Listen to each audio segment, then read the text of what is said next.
là maintenant, on vient de terminer le premier tome de Super Groom. C'est un petit peu à hasard, on n'avait pas planifié avec Fabien de faire un jour un Spirou super-héros. C'est arrivé complètement par hasard.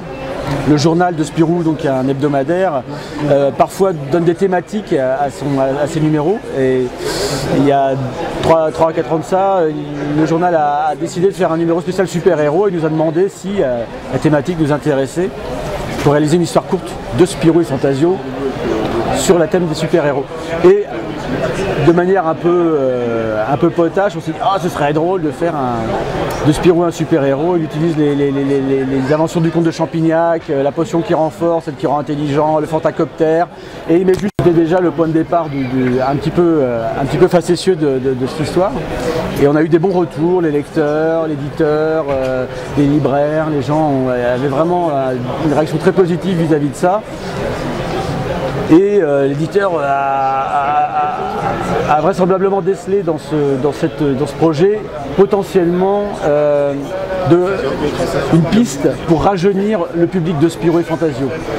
Spirou, c'est une série qui existe depuis 80 ans et les enfants qui sont quand même nos futurs lecteurs et qui sont à mon avis la vie et la survie de la série ont tendance à déserter un petit peu la série classique parce que culturellement les gamins sont maintenant plus sur le numérique, sur le gratuit, sur YouTube, sur des trucs comme ça. Mais il y a quand même chez eux une envie assez frénétique de s'abreuver de récits sur les super-héros. Or il se trouve que nous, génération 70, années 70, 80, on a été bercés par les X-Men, par Spider-Man, par l'arrivée du manga aussi. Et finalement, peut-être que le prochain trajet pour Spirou, c'est de montrer que même si c'est un personnage qui est né dans les racines de la BD franco-belge, il peut aussi, avec les auteurs de notre génération et même aussi les plus jeunes, être influencé par tout ce qui fait la bande dessinée culturellement maintenant, c'est-à-dire le croisement entre le manga, le comics, la BD franco-belge et pourquoi pas d'autres influences. Et donc ce récit court de Super Groom, c'est là que le personnage est né, finalement nous a ouvert au niveau imaginaire d'autres perspectives encore, en se disant mais ce serait quand même vraiment drôle de développer cet univers-là, de faire en sorte que Spirou a une identité secrète qui a l'air un peu bidon comme ça, mais personne ne le reconnaît et il ne peut pas la dévoiler pour différentes raisons. Et qui dit création d'un super-héros, dit création d'un super méchant, puis d'autres super méchants, puis d'autres super-héros, etc., etc., etc. Donc l'idée de réinventer d'une certaine manière un mix de super-héros franco-belges ou européens en tout cas est assez excitant. Alors le plan c'est que pour l'instant on développe 3 albums de Super Groom de 80 pages. Donc c'est garanti, on va faire 3 albums de Super Groom d'affilée. Le deuxième est déjà en cours et il va commencer à apparaître dans le journal de Spirou la semaine prochaine. Suite à ça, la théorie c'est qu'on reprend la série classique Spirou et Fantasio. Après, il peut arriver des accidents comme par exemple Super Groom rencontre un succès foudroyant. Et là on réétudiera la question de Super Groom contre Spirou classique. Voilà. Non. Personnellement, moi je pense que non, parce que c'est déjà une sorte de personnage super-héroïque vraiment unique. Et à mon avis, qui ne fait pas appel au même affect que Spirou. C'est un personnage doudou un peu, le Marsupilami. C'est un personnage qui est déjà...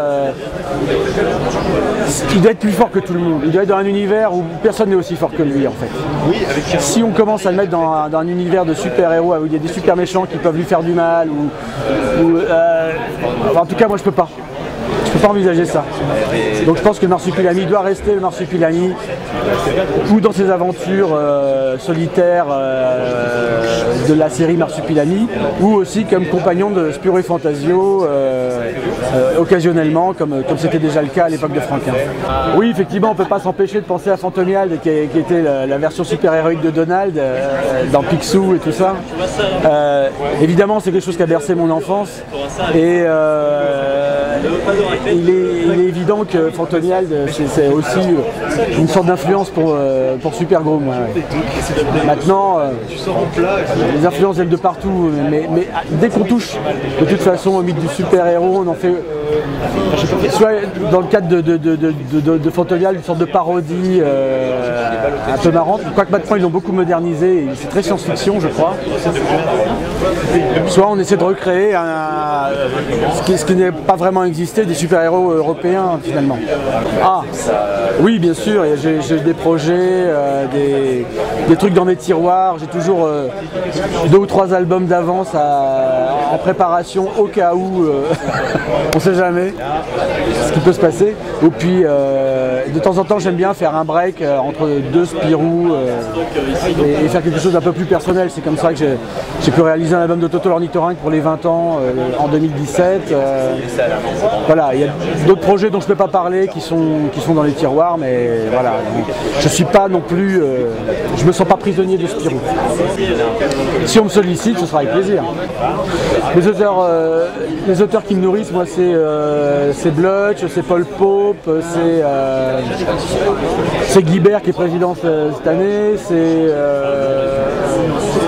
des auteurs américains, c'est Dave McKean, c'est Bill Sienkiewicz, c'est des auteurs anglais comme Jamie Hewlett, c'est voilà, tout un tas d'artistes qui font des trucs fabuleux.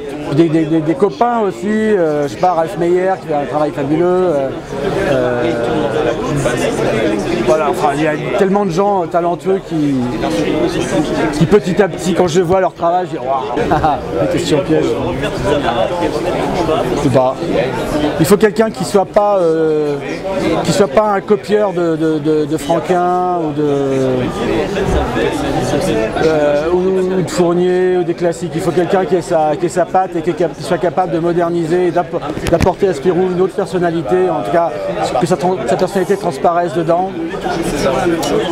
Donc je sais pas, après tout, je vais pas me mouiller là-dessus. Ouais, ce serait Blutch pour l'élégance, la folie, le décalage, le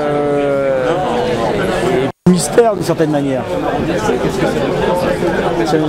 Blutch suscite beaucoup d'imaginaire. En tout cas, son travail, son univers me résonne beaucoup chez moi et réveille des parties endormies et pas explorées. J'aime beaucoup. Merci beaucoup, Yoann. Avec plaisir.